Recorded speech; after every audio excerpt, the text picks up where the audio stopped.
صفيه من خلقه وحبيبه أدى الأمانة وبلغ الرسالة ونصح الأمة وكشف الأمة وجاهد في الله حق جهاده. اللهم صل وسلم وبارك على سيدنا محمد وعلى آل سيدنا محمد وعلى آله الطيبين وأصحابه الهادين ومن تبعهم بإحسان إلى يوم الدين. ربنا اشرح لنا صدورنا ويسر لنا أمورنا واحلل عقدة من ألسنتنا يفقهوا أقوالنا. ربنا لا تزغ قلوبنا بعد إذ هديتنا وهب لنا من لدنك رحمة إنك أنت الوهاب. ربنا أدخلنا مدخل صدق وأخرجنا مخرج صدق واجعل لنا من لدنك سلطانا نصيرا. ولا حول ولا قوة إلا بالله العلي العظيم. أما بعد. Dikasihi pengurusi serta ahli dan kuasa masjid, Tuan Imam, Tuan Bilal, hadirin hadirat muslimin muslimat yang dirahmati Allah. Alhamdulillah, syukur kita panjatkan pada Ilahi karena pada hari ini sama-sama kita dapat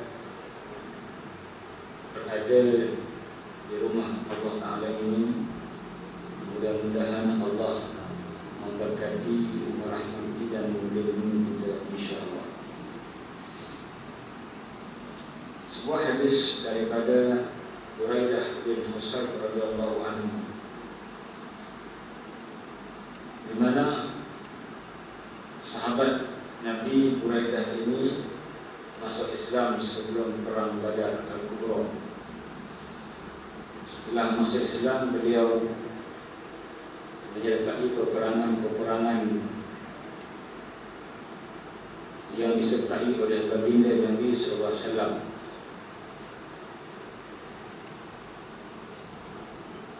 Apabila Nabi SAW telah wafat, baginda beliau telah bermusafir, duduk di luar Madinah. Beberapa tempat telah beliau duduk dan akhirnya beliau meninggal di sebuah negara yang agak asing, iaitu negara yang Malaysia kalahkan baru-baru ini.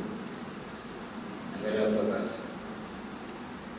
Negara yang Malaysia kalahkan pada layakan bola baru-baru ini, itu negara Turkmenistan. Kalau Malaysia pun pernah juga, tapi mungkin tak pernah dengar juga sahabat yang ada di sana. Turkmenistan. Beliau meninggal di sana. Sahabat Nabi bertebaran di seantero dunia,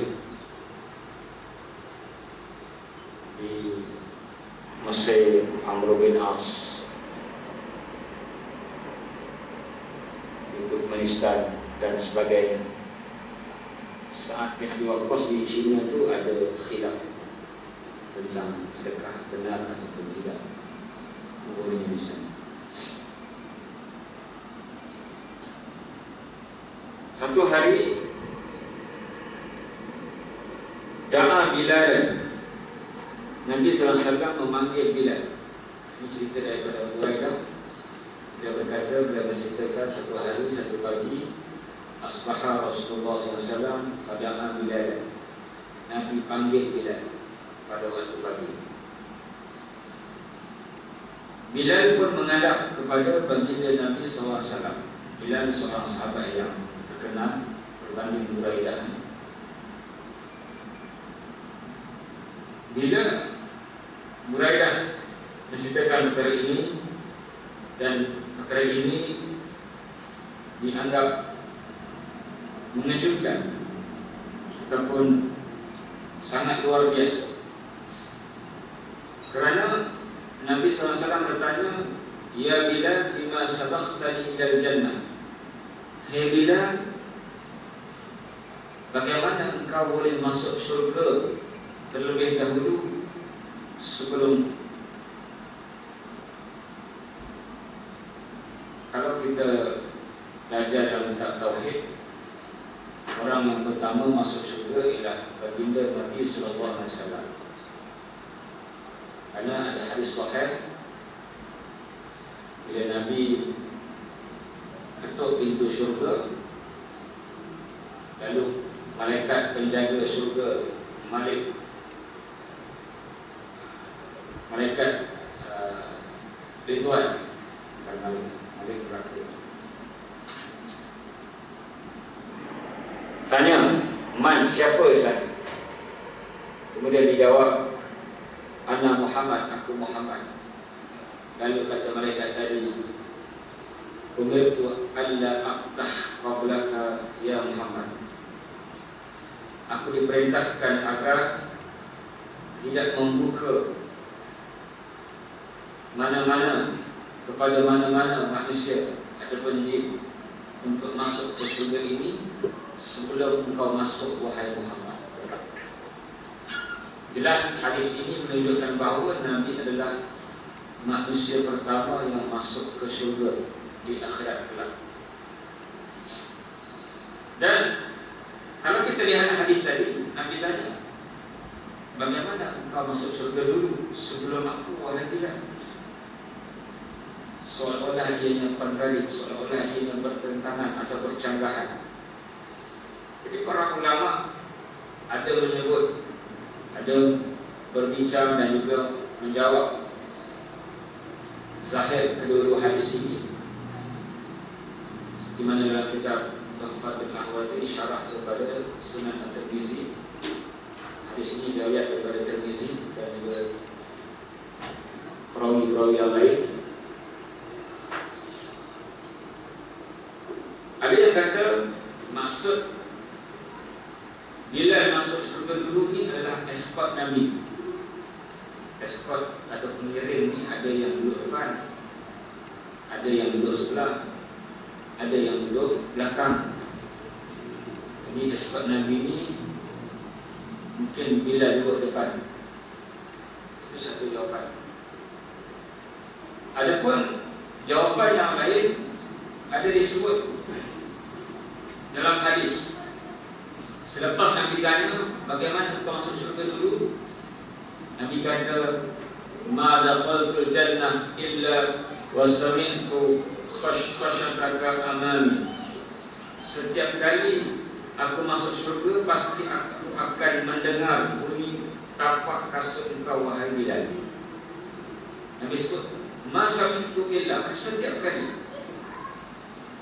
kali masuk syurga pasti ada bunyi tapak kaki kau. Ada kau dulu dalam syurga. Maknanya ini bukan bermaksud apa yang terjadi, apa yang akan berlaku di akhirat. Kerana dalam negeri akhirat masuk syurga hanya sekali sahaja. Masuk syurga khalidina fiha abadan, kekal selama-lamanya. Tak ada keluar masuk. Tak ada. Masuk terus. Surga ini sangat luas. Jadi maksud hadis ini ialah mimpi-mimpi Nabi. Nabi selalu dibawa ke surga rohnya. Mimpilah, mimpi ini roh kita keluar daripada tubuh kita. Sebab tu tidur ini dianggap mati kecil. Walladhi yatawaffaku bil-laili wa ya'lamu ma jarahtum bin-nahar. Dialah Allah yang mematikan kamu pada waktu malam. Bukan kamu tiap-tiap malam mati, kamu tiap-tiap malam tidur, mati kecil. Bila Allah naikkan roh Nabi seumpama mimpi ini, maka Allah bawa Nabi melihat perkara-perkara gaib, di antaranya syurga dan neraka. Kadang-kadang tengah solat pun Nabi dinaikkan rohnya. Tengah solat pun. Sebab tidur Nabi ini bukan tidur macam kita, bukan mimpi dan tidur macam kita. Nabi sebut, nahnu ma'asyarul anbiya tanamu uyununa wa la tanamu qulubuna. Kami para nabi, tidur mata-mata kami, tidak tidur hati-hati kami. Hati kami berjaga. Roh Nabi sentiasa dibawa ke alam-alam malakut, alam-alam di luar sana. Nabi diperlihatkan, ditunjukkan macam-macam perkara. Yang paling banyak syurga dan neraka. Itu lebih tepatlah, lebih sesuai lah. Ini tak ada kecanggahan. Bukan secara mutlak yang bila masuk syurga dulu pada hari kiamat. Tapi Nabi hanya masuk syurga di dunia ni dalam mimpi Nabi ataupun roh Nabi dibawa ke syurga, pasti Bilal dah ada dalam syurga. Ini yang menimbulkan persoalan Nabi, menimbulkan kehayranan baginda Nabi. Pasti ada sebab kenapa sahabat-sahabat lain tak ada. Bilal ada. Malahan lagi Nabi bila tidur bermimpi, rohnya diangkat, tidurnya tidak membatalkan wudunya. Dan bila tengah sembahyang pun Nabi dinaikkan rohnya macam tidur. Tak ada isu tentang batal solat, karena khususiat Nabi tak terbatal wudu solat dengan tidur, karena hidupnya roh Nabi ketika itu. Kalau kita tidur betul lah. Tidur tak ingat apa. Orang kata datang khabar tidur. Ini macam-macam pun tak dengar. Berbeza dengan Nabi. Nabi dapat banyak perkara dalam mimpi. Sangat banyak hadis-hadis tentang mimpi-mimpi Nabi. Semuanya benar. Dan sebelum Bilal nak jawab persoalan Nabi, soalannya, kenapa kau masuk syurga dulu? Soalannya Bilal tak boleh jawab, tak sempat jawab, kerana Nabi teruskan cerita tadi. Setiap kali aku masuk syurga, pasti aku dengar tapak kaki kau.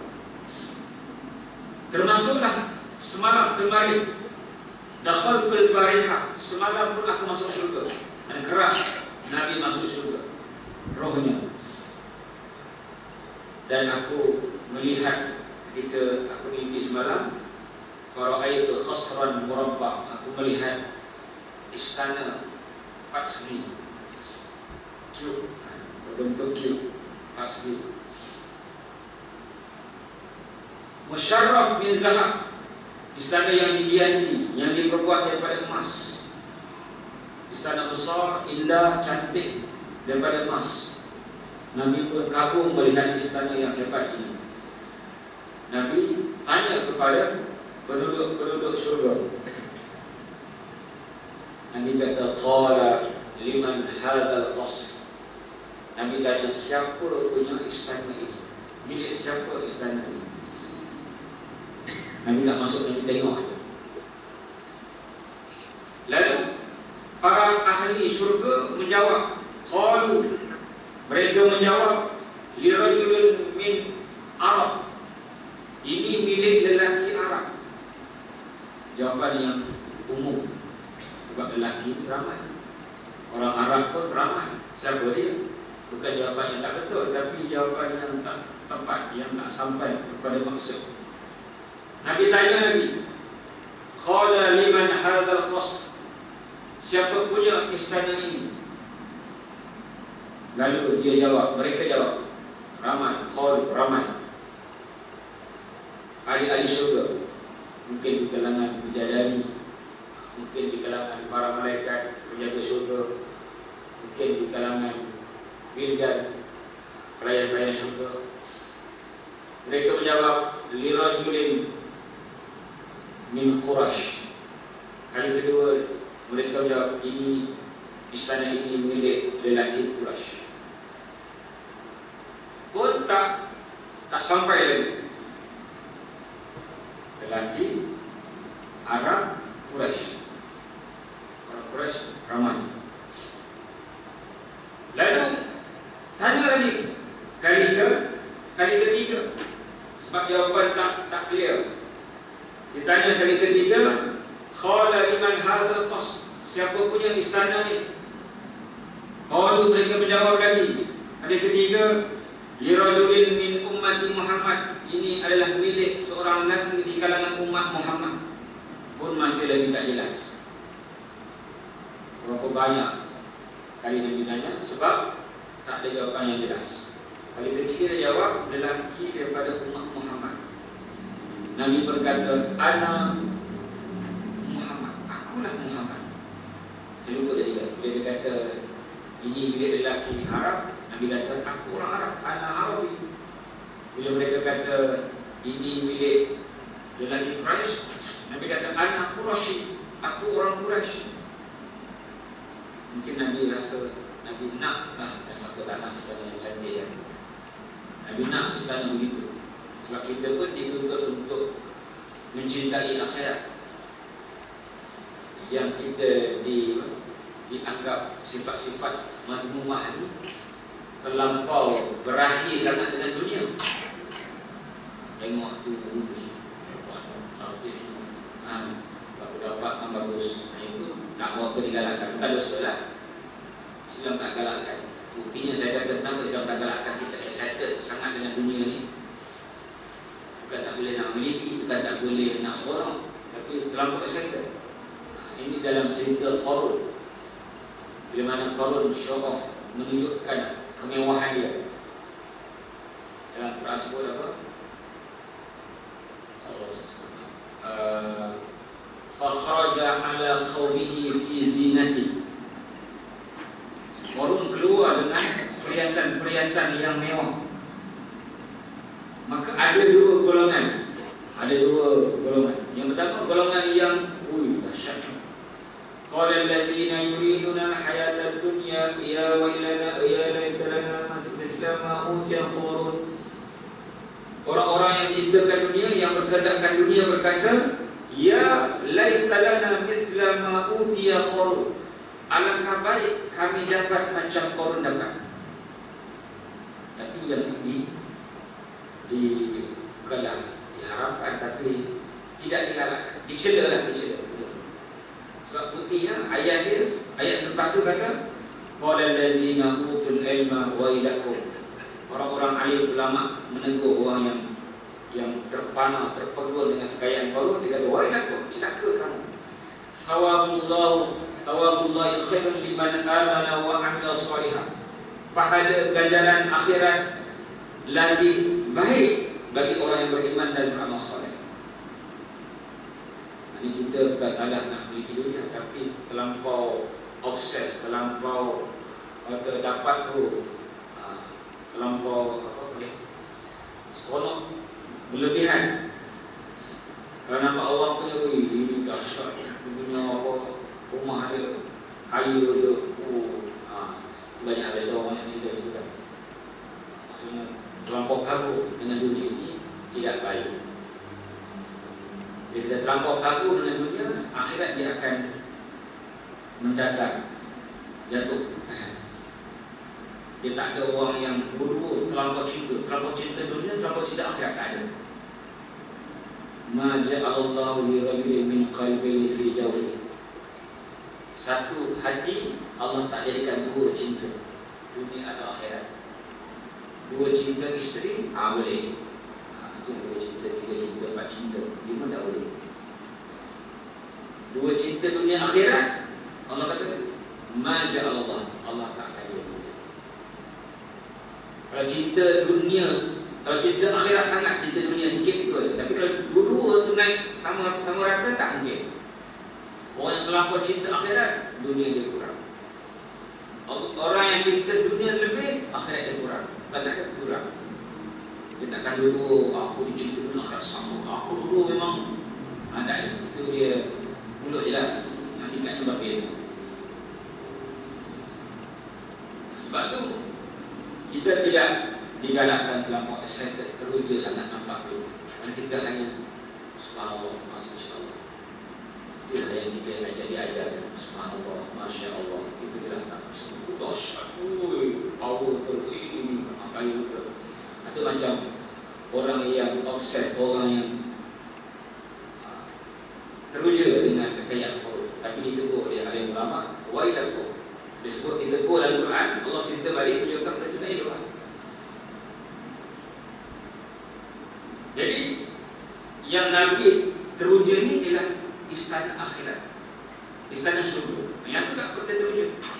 Sebab Allah suruh kita kejar. Wasari'u ila maghfiratin min rabbikum. Dan hendaklah kamu sari' kejar, ligan, gulun, segera untuk dapatkan syurga, keampunan Allah, keampunan, redha, syurga. Allah suruh kita kejar, sentiasa teruja. Bukan kata Ustaz, bukan kata kita buat amalkan syurga syirik. Itu tak betul. Sebab kita teruja dengan syurga kerana kita percaya pada Allah. Syurga benda yang tidak dilihat, perkara gaib. Tak ada orang yang percaya syurga yang dalam Quran semua tu. Syurga dalam Quran lah, bukan syurga yang orang putih pun ada syurga, ada paradise, lebih lain kita dia. Tak ada orang percaya dalam syurga, tapi aku tak percaya pada Allah. Allah tak percaya, tapi dalam Quran semua cerita syurga aku percaya lah. Tak ada. Tak pernah jumpa lagi. Dan dia teruja dengan syurga kerana percaya dengan Allah. Syurga benda yang tidak dilihat. Oleh itu Nabi sendiri ada keterujaan dengan syurga. Para sahabat sendiri pun ada keterujaan dengan syurga. Contoh yang kisah Ainul Martiyah itulah. Ada lagi Ainul Martiyah. Sebenarnya nama lah hadis sebab Aina. Sebenarnya Aina Alif Hamzah Aina. Nama yang sahabat Nabi itu dia lupa nama. Ini hadis Sahih. Di mimpi ini juga dijumpa perempuan cantik. Dijumpa seorang lelaki lah, kata kau ni akan dapat jadari. Saya pun ingin lupa cerita dia.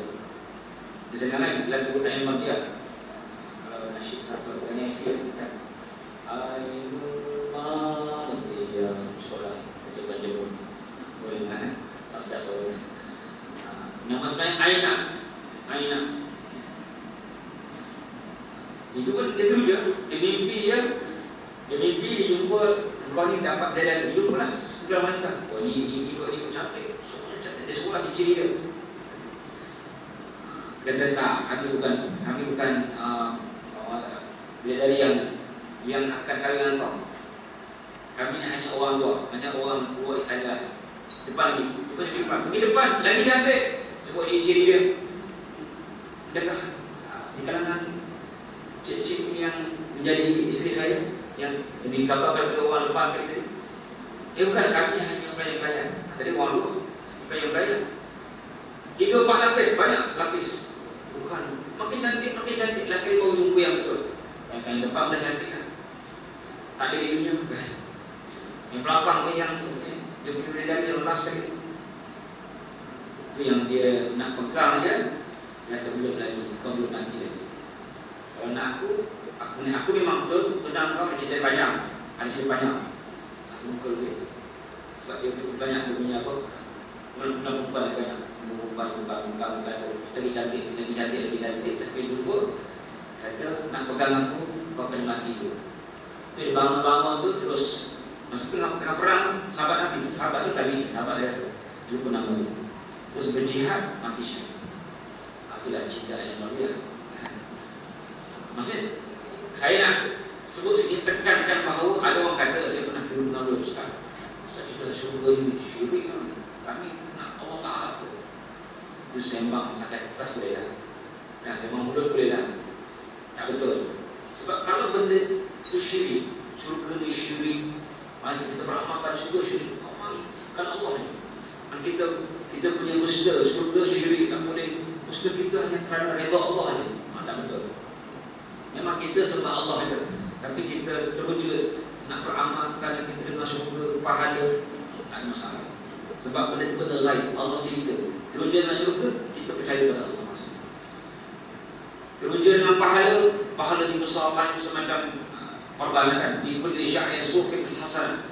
Setiap helai bulu kambing tadi satu pahala. Asalnya tak nampak korban. Saya dengar Ustaz kata bulu satu pahala. Oh, yang banyak bulu kambing ni, bulu nak kira bulu dia ni. Banyak sangat. Kena buat kau disyirik lah. Tadi kau tak nak tiba dengan pahala dia, kau nak. Kau tak ikhlas. Salah. Sampai yang beritahu pahala dari Nabi daripada mana? Daripada Allah Ta'ala. Itu saya tekankan itu kerana ada yang menganggap begitu. Memanglah Rabi'ah kata aku beramal kerana Allah bukan kerana syurga. Itu peringkat-peringkat dia. Kita ni manusia biasa memang kena ada pemberitahuan syurga, neraka dan sebagainya. Jadi Nabi pun terus dia tengok istana. Kali keempat baru dapat jawapan. Kali keempat ditanya lagi, liman hadzal qasr, ditanya siapa punya istana ni? Ini ke Nabi seorang yang sabar lah, nampak. Kita kalau dah sekali tak boleh, dua kali tak boleh, jangan kali tanya ni. Maka dia jawab, qalu li Umar bin Khattab, ini milik Umar. Dapat jawapan yang ini milik Umar. Kenapa Umar begitu sekali hebat? Bukan sekali, bukan satu hadis, banyak hadis. Nabi nampak istana Umar. Istana semua orang dapatlah istana rumah syurga kan. Tapi yang special punya, sebab Umar ni seorang pemimpin yang sangat luar biasa. Kalau pahlawan mungkin Khalid bin Al-Walid. Kalau ilmuwan mungkin Abdullah bin Abbas. Kalau qari mungkin Abdullah bin Mas'ud. Kalau tokoh wanita mungkin Aisyah. Tapi tokoh kepimpinan yang sangat hebat, sepertiga dunia dia buku. Nasib baiklah dia buku. Bukan nasib baiklah, maksudnya saya cakap Ustaz tak baik, nasib baik. Maksudnya susah tak ada bahasa kan. Kalau beliau banyak umur, dia nombor 3, lebih macam Nabi lah.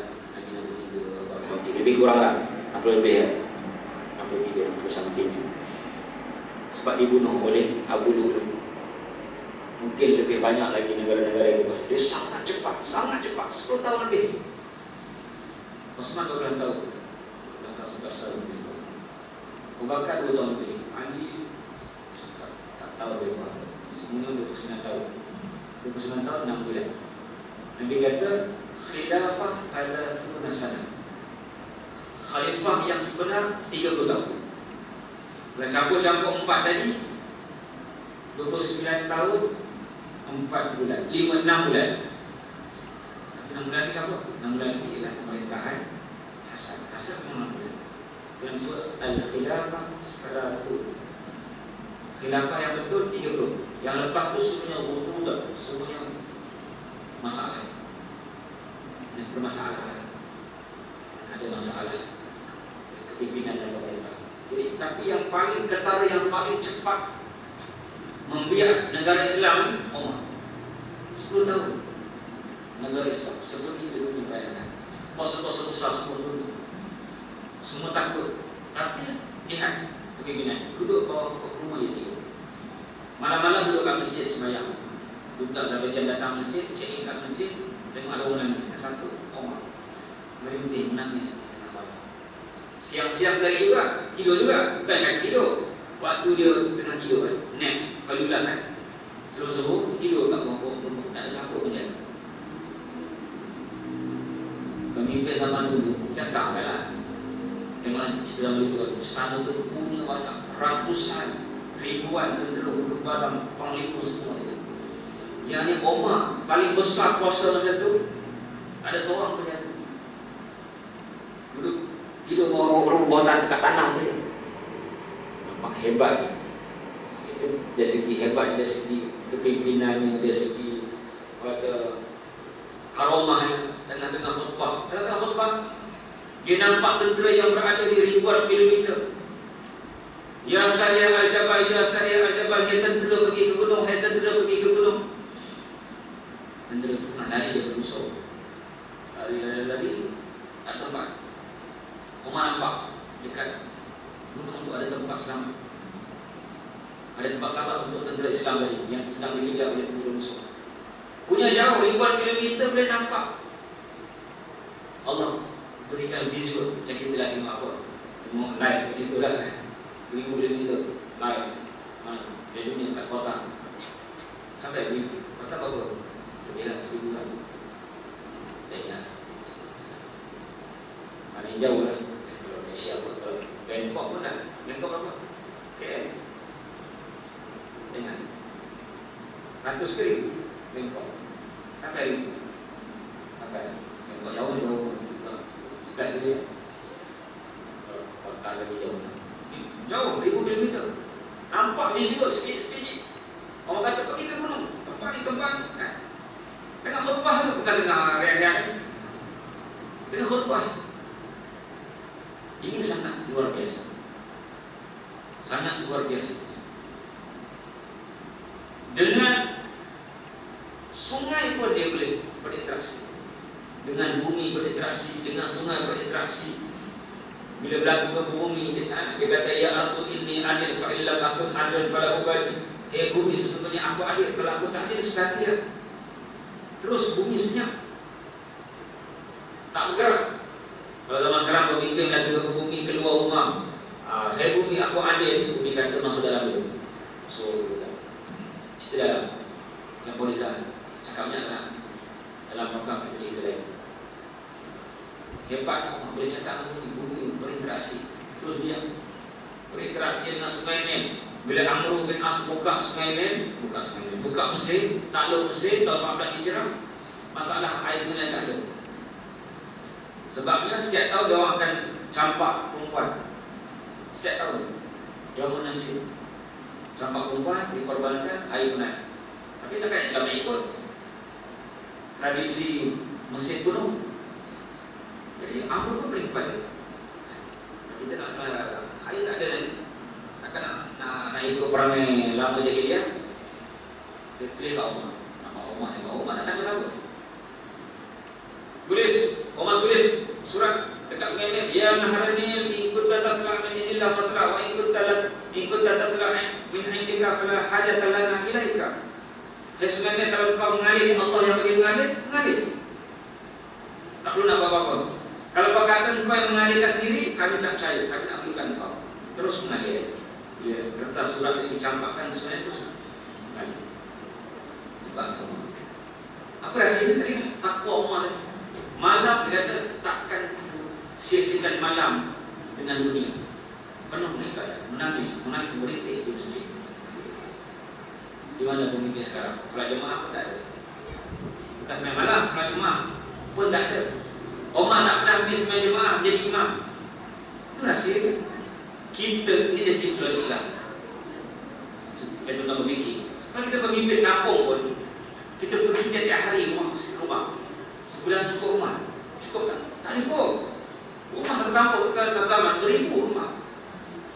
Satu rumah ni dah berapa jam? Masalah ni anak, masalah ni bapak, masalah ni. Tak cukup sebulan pun. Bukan sehari. Sebulan tak cukup. Kalau tak berapa bulan nak cukup semua rumah kena pergi. Satu rumah pun banyak masalah, selesaikan. Sebab tu kalau masa nak bagi sepenuhnya pada rakyat, banyak mana umur kita pun tak cukup. Tapi kita bagi yang mampu. Umar bagi siang tu untuk rakyat full, pagi sampai ke maghrib. Tapi sembahyang tu tak sembahyang di masjid. Malam untuk Tuhan, dia kata, lakin tulai kalau aku tidur malam, aku dah sia-siakan hak Allah. Malam untuk Allah. Dia ada kes yang dekat Gubernur Kufah tu, yang rakyat dengan pemimpin kami malam tak keluar. Padahal Umar tak keluar. Dia tak keluar lah maksudnya. Maknanya sebagian orang dia dekat keluar. Cuma malam biasanya malam untuk Tuhan. Tapi Umar ada tak masa yang cerita pasal malam-malam dia dia dengar sembang mak dengan anak dia susu kan. Mak dia kata tambah hari sikit untuklah kita nanti susu penuh, susu pure ni rugilah kita kan. Tak boleh mak, Umar tak pergi. Mana datang Umar malam-malam kita ni. Mana mahunya mobil kabeh. Mana mahunya Umar. Tengah malam. Umar mungkin tak tahu Umar. Tuhan Umar ada. Waktu Umar kawinkan dia dengan anak. Namanya Islam bersama Umar. Umar ni tuan-tuan pernah baca sejarah. Sangat hebat. Kisah yang dia rejam, dia rotan anaknya berzina. Abu Syahmah berzina kerana dia terminum air yang memabukkan, tak sengaja. Itu dia berzina, mabuk. Jadi sampai mati anak dia Abu Syahmah. Begitu banyak cerita Umar yang mengagumkan, luar biasa. Dengan sungai, syaitan yang takut. Nabi sebut masalah Umar fajjan illa wasalaka syaitan fajjan akhar. Mana-mana Umar lalu, syaitan akan lari daripada laluan Umar tadi. Kalau kita mana-mana kita lalu, syaitan lari berebut nak dalam bersama kita. Ramai nak kerumun kita. Itu biasa. Dalam Quran ada, oh inilah nak cerita banyak. 21 ayat Quran yang mana Allah turunkan kerana Umar. Kalau Allah ikut cakap Umar, maksudnya benda terus. Dia panggil ayat muwafaqahil Umar. Kalau tuan-tuan belajar bahasa Arab, pandai bahasa Arab, Google ayat muwafaqahil Umar. Ada 21 ayat. Ayat ni Umar push, Umar desak, Allah turun Quran. Allah Umar pilih yang ni, Allah turun Quran. Sesuai dengan apa yang Umar pilih. Contohnya, bisa tulis Quran.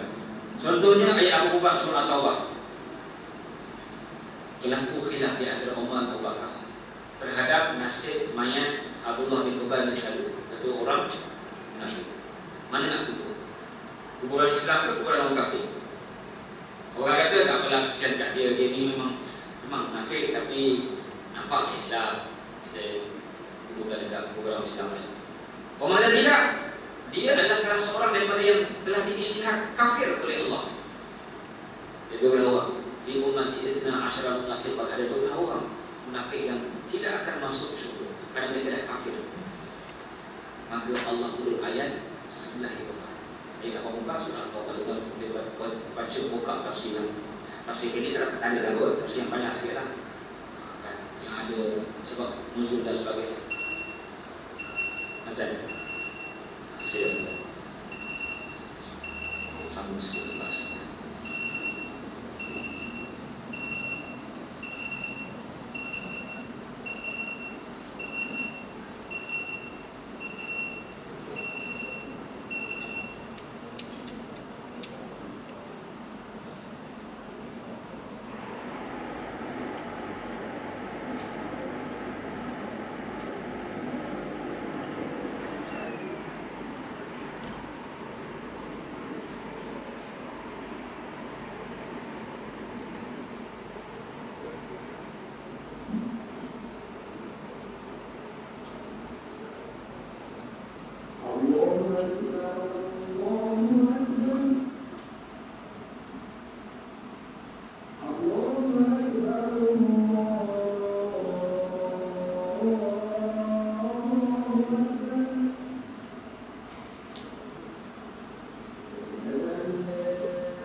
Itu antara sedikit daripada banyak kisah-kisah Umar yang sangat luar biasa.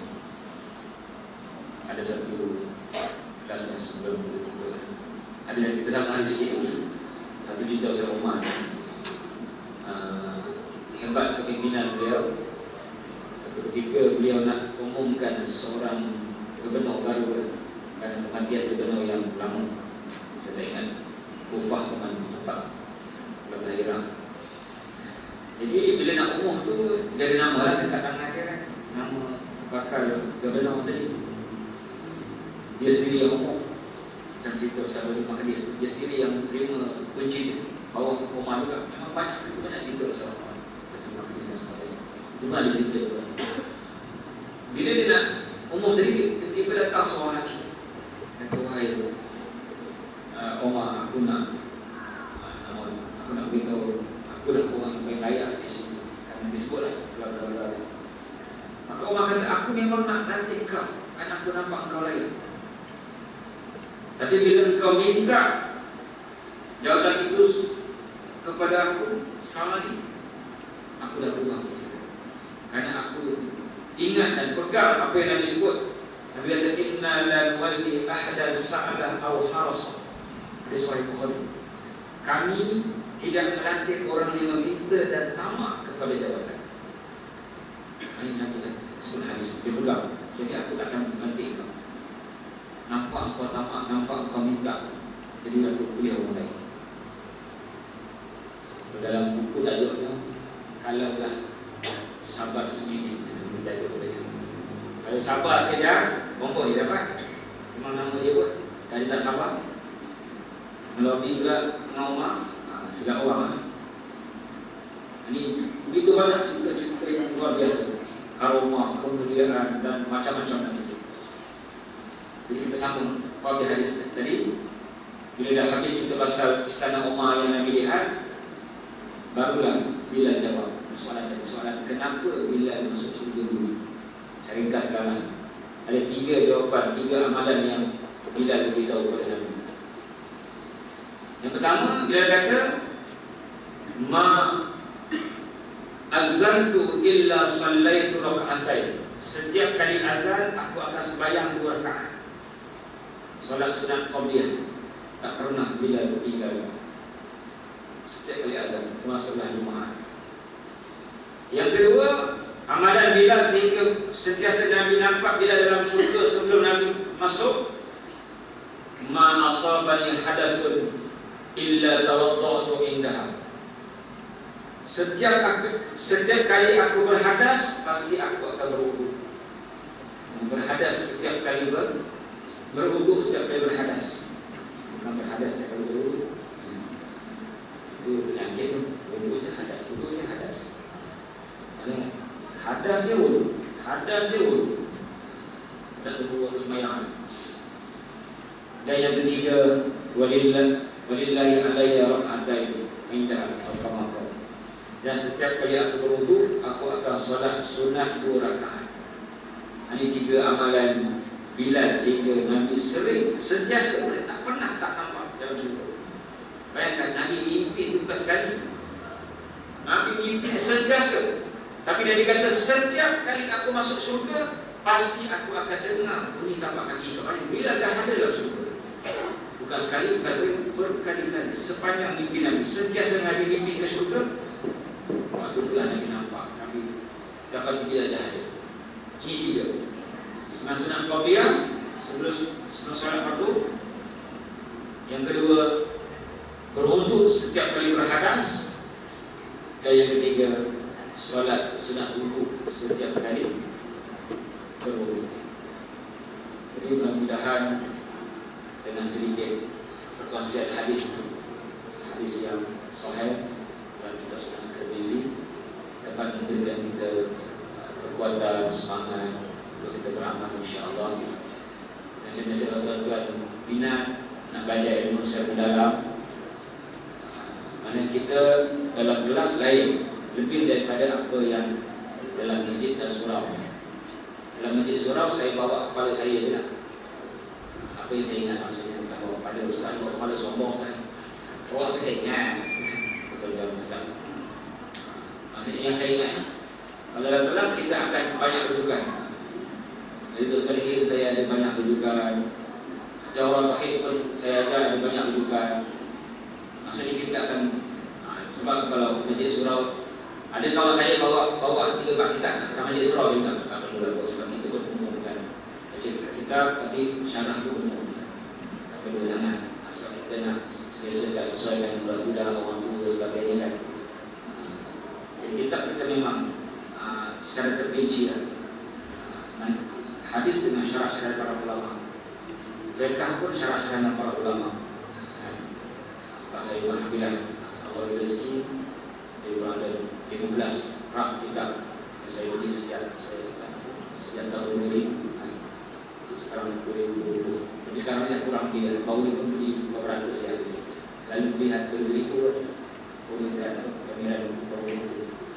Tapi sebab kata biasanya banyak. Kita dah hilang semangat. Supaya tahu mahu banyak. Nak bila banyak sangat. Ini kita lebih fokus lagi. Fiqh, tauhid, hadis. Contohnya fiqh pun kita detail kan. Contohnya kita belajar bulan lepas wuduk sunat. Ada 42 wuduk sunat. Kita belajar detail. Ada 42 wuduk sunat. Kalau minggu lepas, 2 minggu lepas baru habis qada hadat, kita belajar 3 sunat-sunat qada hadat.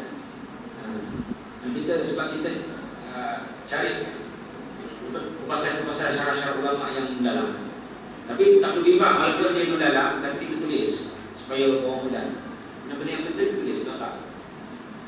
Yang nak sempat ada yang nak bagi faham nota dia nota. Kan. 3 sunat. Kita share. Mana tengah kelas tu. Sebab tu kita tekankan kefahaman. Anytime boleh tanya dan anytime boleh tulis. Itu kelebihan dia.